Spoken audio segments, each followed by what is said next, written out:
Hello, my name is Ed Brown, Managing Director at the American Academy of Advanced Thinking, and your host for Insights in Education.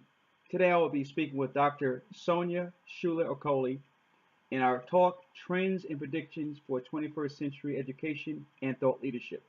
Dr. Okoli is a Dean of Academics at Georgia Military College.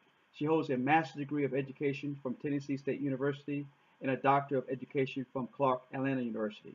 Also a postdoctorate graduate certification from the University of Georgia. Welcome, Dr. Coley, to Insights in Education. Thank you. What a warm welcome. Okay, well, Dr. Okoli, I want to get right into it. What inspired you to get into the field of education?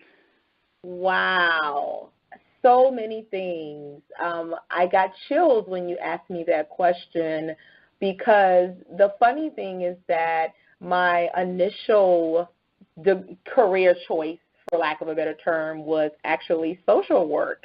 And I wanted to be a social worker.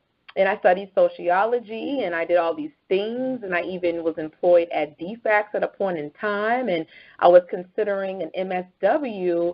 And then while I was at Tennessee State, or while I was looking at graduate programs, for some reason I just sparked interest in education. I think my background and growing up in an urban environment, in my story of high school, graduating with a low GPA and not so favorable SAT scores, and having an opportunity to actually go to college and be welcomed into an HBCU, I just thought, wow, what if I could be that inspiration to people who don't have the traditional, cookie cutter, perfect story of great grades, great SATs, go to any college you want to. And so I remembered in my journey I had so many inspirational teachers and administrators and principals, and I had even better college professors and deans, and it just sparked something in me to say, you know what, I think I want to pursue this education thing, and I think I want to do it this way, and here I am. Okay, and I'm sure we all welcome you. Just curious, what did you expect when you entered the education field, and what did you actually find? I mean, the funny thing is I really didn't have any expectations. I try to live a life where I have low expectations because I actually like to be surprised. Okay. So I find that, to have expectations will require you to do some sort of snooping or investigation about what you're going to fall into. And although I am a very resourceful person, when it came to education, it felt right. It just felt like something that I needed to do. Just like when you asked me the question about how I got into it, I got chills. And I'm honestly a person professionally and personally that operates a lot based off of, how does that feel? Does that feel right? Am I helping others? Am I inspiring? And so expectation, not so much. I mean, I would say the one thing that I did expect was to be an inspiration to students, parents, and other colleagues, and I've been just that. Okay. Any surprises that you have expectation of any surprises? I guess the biggest surprise would be that so many of us in education don't realize the big shoes that we have to fill. And I think oftentimes we kind of get to a place where we really don't realize how much we impact people's lives, if that makes sense. I mean, from a 3-year-old to a 13-year-old to a 33-year-old, I don't think we really realize how much of an impact we have. And that was surprising to me when I sat through my first set of college graduations, and I would have academic advisors and admissions counselors and deans like boohoo crying, and they were like, oh, why am I crying? And I'm like, that's easy, because you just witnessed someone, accomplish some of the biggest dreams ever, And so I think that was the biggest surprise, that people didn't really realize how inspirational we are and how much of an impact we have in society. Right. There's no doubt that education in the past, present, and the future will always be that indelible, people making that indelible mark on students as well as the society. And obviously it's constantly changing with education reform. Based on some of your data or analysis, what trends do you see taking place within the next 10 to 15 years within education? I mean, the funny thing is, I mean, I hate to talk politics, but I love to talk politics. Okay. But, I mean, what we saw in this last presidential election, especially during campaigning, which was very shocking to me, was just a kind of lackluster approach of what's going on in education. I mean, even one of my favorite candidate, I mean, you know, who I actually voted for, I wasn't really that impressed about what was spoken about as it relates to K-12 education. And so one of the things that I think that we're going to see is, I mean, really going back to some antiquated marks in education, where we look at education from a have and a have-not perspective, where we see a trend of education becoming something that's, you know, great, and students benefit from it, and it's a great experience, and they learn a lot, and they go to great schools when they are of a privileged or a more privileged background. And then we have students from urban populations who will probably continue to be in failing schools. And I think the trend is going to be that, you know, those who are resourceful and that find tracks for their children, no matter what their socioeconomic status, are going to continue to see strides in their children being able to matriculate in successful schools, and those who are not are going to continue to be stuck in that. I think private schools are going to become the thing, and charter schools and theme schools, and unfortunately I just see a trend of people kind of, you know, not really paying close attention to our public schools. And that's just the trend that I see. I just see a trend where, you know, schools are going to become one of those things where, you know, the haves and the have-nots, you know, and that's just kind of how it's going to be. That's what I see. I think that's powerful. Let's do a deeper dive in terms of what you said about the certain communities not having certain resources. Do you see a trend by which certain economically depressed communities will start seeing value in education as a passport towards success or a higher quality of life? That is such a difficult question for me because to be just totally honest and transparent, it's a hard question. I mean, I really don't, yes and no. Yes, I feel like, you know, those that are in the underprivileged communities, who have schools that are, again, low performing or what have you, will start to value education more. But honestly, like a lot of things and people that become forgotten, you know, the trend is that, okay, well, nobody cares, so I don't care. And so I think that we live in a society of materialism and social media and, you know, and just an instant gratification and a constant promotion of success being tied strictly to wealth and money and status, and not the status of, you know, the STEM areas, the engineer or the scientist or the pharmacist or the doctor or the physical therapist or even the dean, but just those materialism stances of, you know, you have money and you promote the fact that you didn't go to school. And, you know, I just think that, you know, because of social media, you know, unfortunately, I think the value of education is going to continue to be reduced because a lot of what we see in reality TV and social media, you know, are those who don't necessarily promote education. I'm not saying that they don't value it, but I'm definitely saying that the cheerleader of the educational trailblazer, you know, they are becoming a thing of the past. I see that also. I think one of the challenges that I'm constantly fighting against and evangelizing for is the market-driven aspirations of education. The education has to compete like entertainers or mega churches or what have you.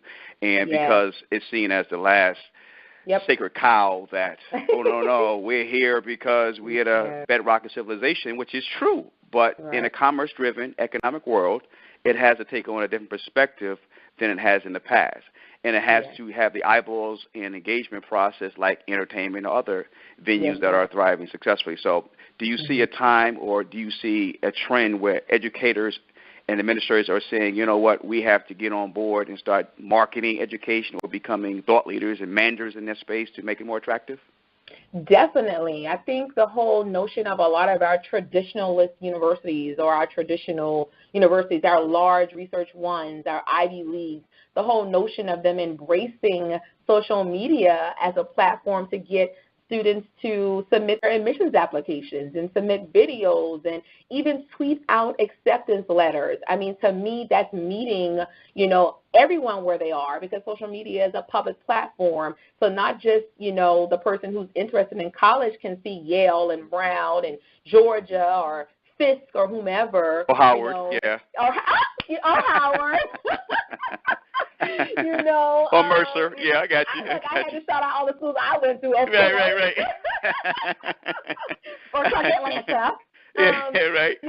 But they will just see that, again, I think the biggest thing is that, yes, I believe, especially as an administrator in higher education, when I'm sitting in planning meeting or strategic meetings and we're talking about how we're all seeing a dip in recruitment and getting students in seats. And even when we get students in seats, the ability to retain them and keep their interest, because they're constantly dangled this carrot of, college is cool and everything, but, and instead of the value of it is that, okay, yeah, you're in college and you may or may not make $1 million getting this degree, but the value added is far, way more worth anything that that can be tangible in a monetary aspect. And I know that's what I preach to my students. But to circle back to the question, yes, I do believe that, the entity of at least higher education, we are embracing that whole culture of meeting students where they are and meeting millennials where they are. And I think that will help galvanize the efforts of, jumping on the social media train and being front and centered with these students so that we can show them what they're looking for without them yawning or feeling bored or, what is college about? So I think that we're slowly getting to the place where we need to be. Okay. I would say so. And because I'm a big Mandarin or a big fan, advocate of thought leaders, or people become thought leaders and subject matter experts, what advantage do you see in helping educators and students become thought leaders and subject matter experts? I mean, just what we're talking about. I mean, if you become a thought leader and a subject matter expert, even if you're 18 or 19 years old and you just kind of think about it, conceptualize the plight of education, the purpose of it, again, the value added, I think that, that allows you to think critically about your decisions and not just think about what it means today, but what it will mean for you tomorrow. Like I talk to my students all the time, like, you can't go wrong, period. You cannot go wrong by pursuing higher education beyond high school. I'm not saying you have to go to a four-year college. I'm not even saying that you have to be a doctor or a lawyer or whatever. But what I am saying is that you cannot go wrong by increasing your educational background so that you can be prepared to succeed. The odds are already stacked against you, especially as a minority. And I could get on the soapbox all day long. As minorities, the bars, everything is already stacked up against you. And so the one thing that can never be taken away from you is your thought process, your, educational experience. And so why not? So I think that if we become thought leaders, as leaders, as me sitting in this leadership role, it definitely will help me be able to articulate the vision and the mission so that everyone can materialize what we need to do. Education is something that people don't realize. It touches all of us. It doesn't just touch you and me because we are cheerleaders for the educational system, but it touches everybody, and it's a part of society. It's a framework of our society. And we all need to, kind of kumbaya and lock arms and make sure that we all, I'm so serious. I mean, I hear so often, well, I'm not in that industry. But you have children. You have nieces. You have friends. You have neighbors. And even if you don't have children, everything that we do in education impacts everybody greatly. Yeah. It impacts our economy. It impacts politics. It impacts real estate. It impacts banking, finance. Yeah. I'm thinking as you say that what comes to my mind is the last 20 years. Once upon a time in the 80s, we saw where CEOs of companies, you didn't even know who they were. You just went to the store, to Sears or Walmart, or at that time Kmart, and other places. You know who the CEO was, but suddenly CEOs became rock stars. Everyone wanted to be a CEO and know who the CEO was and put the face of the CEO on the company. And then later on, I would say the nerds or the introverts who were the ones you picked on, or those who got picked on, including myself, were picked on in high school. Those individuals became mandarins like the Mark Zuckerberg of Facebook and Bill Gates of Microsoft. So it became the revenge of the nerds and the coolness factor of owning your own company in a technology sense. I'm thinking that perhaps a way of transforming education from that rock star media-centric reality is to create educational thought leaders who become rock stars in their own right, and therefore producing, and not only producing productive stuff in work, but also showing the financial wherewithal of that connection. And therefore, if I have a choice between a student having a choice between, being an athlete who makes, say $5 million a year, and creating an educational model or process that makes $100 million a year, that rock star educator becomes now the go-to person that student wants to become as opposed to athlete. And because the entertainment value of all that surrounds that idea of creativity and ingenuity becomes something that a student becomes engaged in. So I think that's where I see the next opportunity for educators to participate in, becoming the rock stars on stage like everyone else, producing problem-solving education curriculum that transforms mindsets by which it becomes as attractive and engaging as what we see. Is that possible? You see that as a possibility? Yes, it's possible, and that's why I keep harping on social media, because I definitely follow you when we say we have to become thought leaders. We have to be those people that are informed, we have an opinion, we are leading, we are galvanizing the cause. We're running it. Right. But I think I keep going back to social media because that's the world we live in. People's thoughts are inspired by what they think they see, the whole mirage of success. And so the one thing that I challenge my friends and colleagues to do when they say, oh, my God, I never go to Facebook, I never use Instagram. Why not? Why don't you post about your PhD? Why don't you post about the nice car that you drive or the nice home that you live in or your investment statements that you've been able to accumulate because you've made the right decisions? So I think the way to do it is to back into it, because we live in a society where the rock star is the person that's shining the brightest. Right. And what glitters to some doesn't glitter to all. So for what we know now in society, what glitters is what? Materialism, materialistic things. Reality TV is big. Why? Because people like to see other people's success. And I don't know why people like to envy others. Envy is hot. Envy is sexy. I want what Mimi has. Right. I want what the person on Basketball Wives has. And for a lot of leaders, students, perspectives, you don't think it's possible to have things or to have a certain lifestyle if you don't go this traditional route of athlete, entertainer, lawyer, doctor, engineer. Even for my students that I see in college who tell me, I want to be a lawyer, I want to be an engineer. Well, have you thought about being, paralegal? Have you thought about being an occupational therapist? Have you thought about being a professor? Have you thought about being a principal? These are all very, lucrative industries to get into that do not necessarily fit into the cookie cutter box of an entertainer. However, it is something that can afford you the lifestyle that you want. The other thing is, in order for you to do these things, you have to realize that if you are a person that works a traditional job, you probably have to have multiple streams of income. You can't just be a dean. You might want to own a business. You might want to write a book. You might want to be a public speaker. There's so many different things that you can do. But I think that what we have to do in education is make it appealing.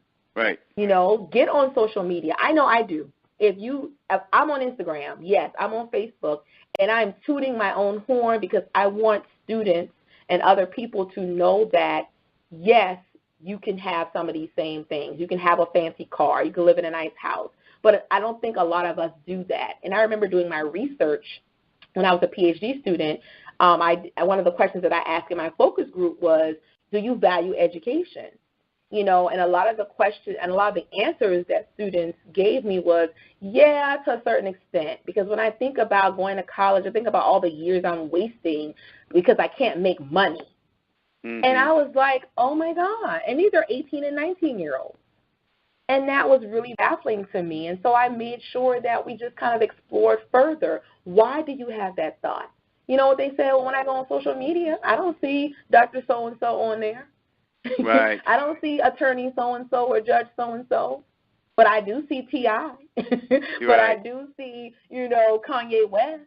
Right. So, that's just my way of saying we need to back into it and become influential by promoting our own successes. As modest as we may think they are, right. We can definitely inspire and influence. Well, with that being said, you did mention a lot of social media outlets. How do you see LinkedIn as being valuable to creating thought leaders and subject matter experts? The best one ever.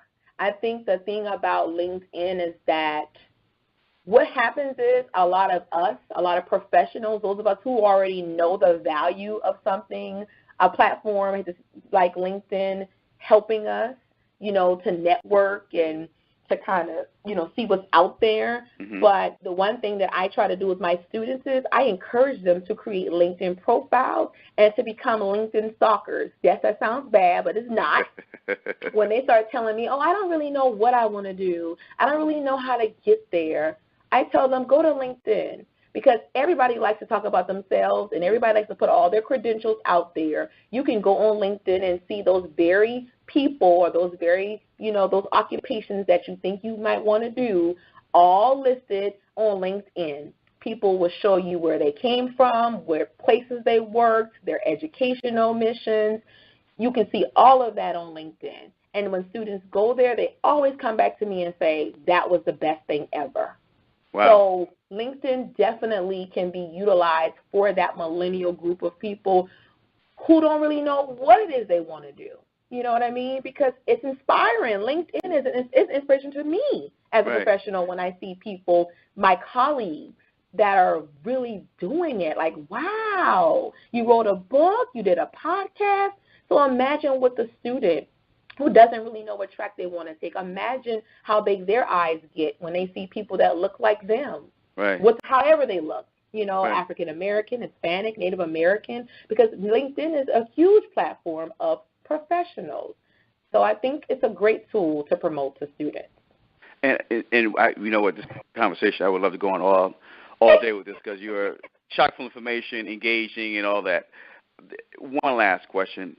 Sure. And I think you hit on it. I just want to bring it home. What transformation, if any, would you like to see in making education more market-driven? We talked about the fact that educators oftentimes are in their ivory towers and they don't venture out into the real world.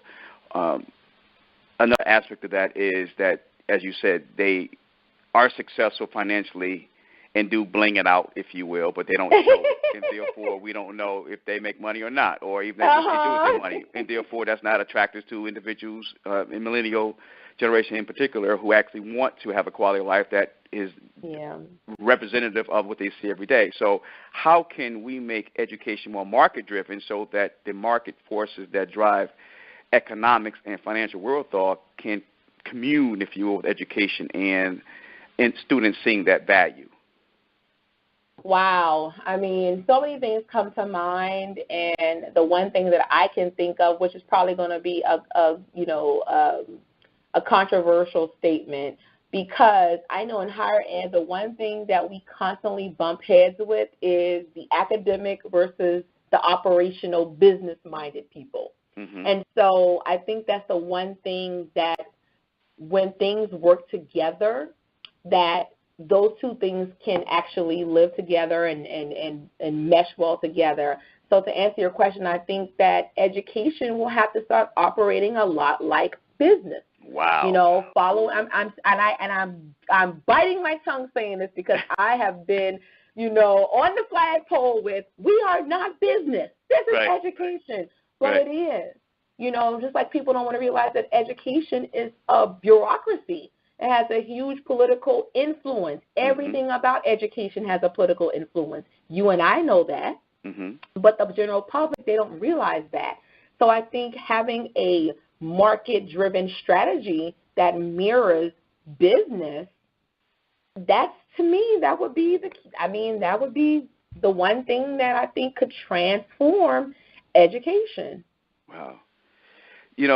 I'm sure people want to ask more questions of you from the perspective that you gave in this short period of time. What's the best way for people to connect with you at Georgia Military College, either online or email address, whatever you feel comfortable providing? What's the best way for them to contact you? Well, I can be contacted at sokoli@gmc.edu. If you wanted to learn more about Georgia Military College, which I strongly suggest that everyone does take some time to get to know a little bit about Georgia Military College, we are one of the few 2-year community colleges left in the state of Georgia. And so a lot of students would find extreme value in our character-based education, our associate degree programs, our small classrooms, and our vast array of degree programs. So visit us at gmc.edu. But if you want to reach me, I would love to speak with you more and more about education, my thoughts, my perspectives, and, of course, how to get involved with GMC. I had to put that plug in there. Of course. And what I'll do is, at this podcast will be on LinkedIn, so I actually have a link to your LinkedIn page, and people also can contact you that way. Yes, definitely contact me on LinkedIn. That would be awesome. There are a lot of things that I think that we could capture through LinkedIn. And if you have any questions or concerns, there are a lot of different things that I'm involved with. I actually consult through my company, Colorfully Educated. I actually own a jewelry line. It's called Tassel Jewelry. Okay. And so there's a lot of, everything I do, as you can see, is centered around education, because I don't just talk the talk, I actually walk the walk. I feel like so many times we get caught up in how we start something, where we went to school, what we majored in, what we wanted to do that we couldn't do. But I just think that it's important for all of us that are educators to really, really, really inspire individuals to take those steps, take the steps needed to pursue higher education, because, again, it's something that you will not regret. Well, Dr. Okoli, again, you are invaluable in terms of your insights and perspectives. Thank you. Thank you again for being a guest. Thank you. Thank you for having me. This has been a wonderful experience. Thank you so much. My pleasure. This is Ed Brown signing off on another episode of Insights in Education, and we will see you in the future. Thank you.